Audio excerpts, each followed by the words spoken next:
Dengar kata osteoporosis, kadang-kadang rasanya udah kayak vonis akhir ya. Tapi pernah nggak kepikiran gimana caranya seorang perawat bisa mengubah diagnosa itu jadi sebuah ya semacam peta jalan supaya kualitas hidup pasien bisa lebih baik?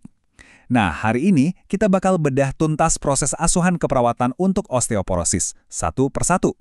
Jadi, ini dia pertanyaan utamanya. Gimana sih caranya seorang perawat nerjemahin istilah medis osteoporosis jadi tindakan yang benar-benar nyata? Tindakan yang bisa bantu seorang nenek, misalnya, jalan lagi dengan percaya diri, atau bantu seorang ayah mengurangi rasa nyerinya yang ganggu banget. Yuk kita cari tahu bareng-bareng. Tapi sebelum kita loncat lebih jauh, kita perlu paham dulu dasarnya. Asuhan keperawatan itu bukan cuma soal ngasih obat, terus selesai. Bukan, ini tuh sebuah proses yang runut, yang sistematis. Anggap aja ini kerangka kerja atau, yaitu tadi, peta yang nuntun perawat, biar bisa ngasih perawatan yang paling pas buat pasiennya. Oke, kita mulai dari langkah pertama, pengkajian. Anggap aja fase ini tuh kayak kerjaan detektif. Serius, setiap info sekecil apapun yang dikumpulin di sini, itu bakal jadi pondasi buat semua rencana perawatan ke depannya. Kalau dari awal petunjuknya aja nggak lengkap ya, petanya bisa salah arah, Kak. Investigasi ini dimulai dengan nanya-nanya. Setiap jawaban itu kayak kepingan puzzle. Ada nyeri nggak? Kok kayaknya tingginya berkurang ya? Tapi yang menarik itu pertanyaan soal gaya hidup.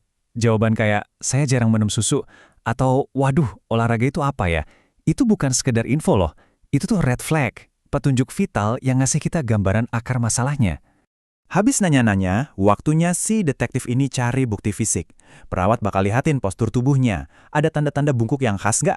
Terus mereka juga bakal cek, Bu, kalau tulang belakangnya saya tekan sedikit sakit nggak? Atau melihat apa ada gerakan tertentu yang bikin pasien kesakitan. Nah, tanda-tanda ini semua adalah cerminan fisik dari apa yang terjadi di dalam tulang. Tentu aja, investigasi butuh bukti yang kuat kan?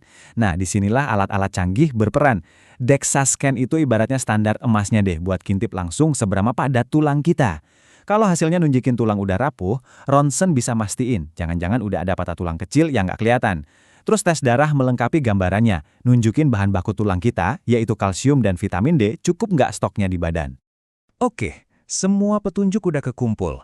Puzzle-nya udah mulai kelihatan bentuknya. Sekarang kita pindah ke fase berikutnya.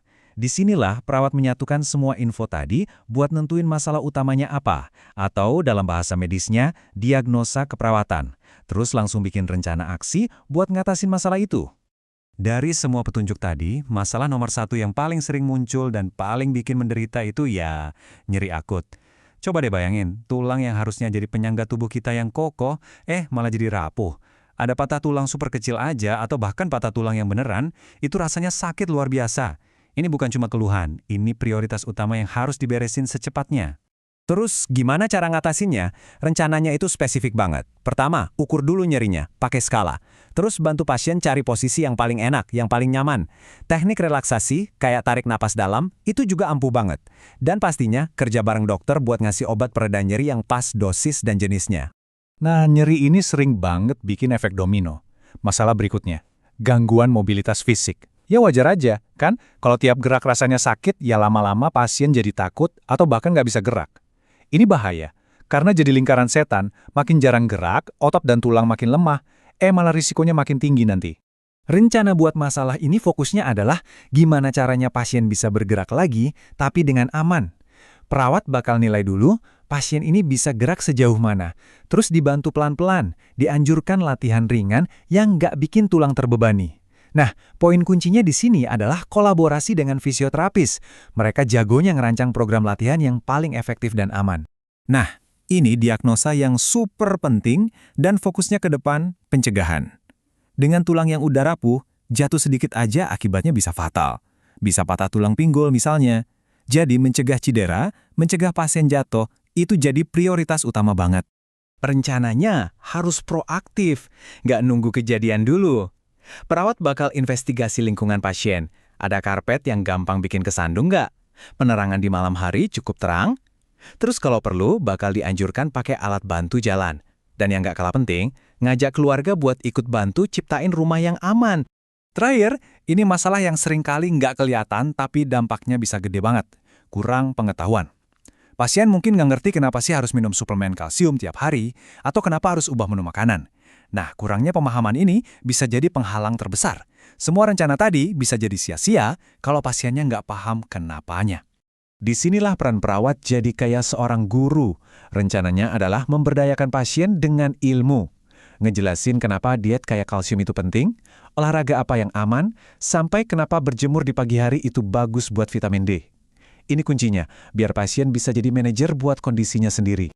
Oke, rencana udah ada di tangan. Sekarang waktunya eksekusi. Dan yang sama pentingnya evaluasi. Rencana kita ini beneran jalan nggak sih?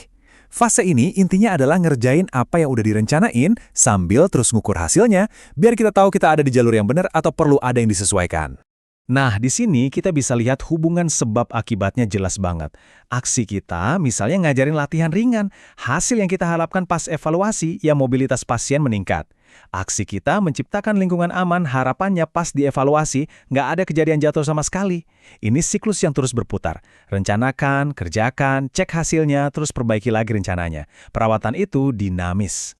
Jadi setelah kita ngelematin semua langkah tadi, pesan utamanya apa dong? Sebetulnya sederhana, perawatan terbaik itu adalah pencegahan. Semua tindakan keperawatan ini, terutama edukasi dan mencegah cedera, tujuannya satu, memberdayakan pasien biar mereka bisa hidup lebih baik dan gak ngalamin komplikasi yang lebih parah di masa depan. Dan sebagai penutup, saya mau ngajak Anda merenung sejenak. Dari semua yang udah kita bahas, soal makanan, olahraga, lingkungan yang aman, sampai edukasi, kalau Anda harus milih satu hal aja untuk diprioritaskan buat orang yang paling Anda sayangi demi mencegah osteoporosis, kira-kira mana yang bakal Anda pilih? Terima kasih sudah menyimak.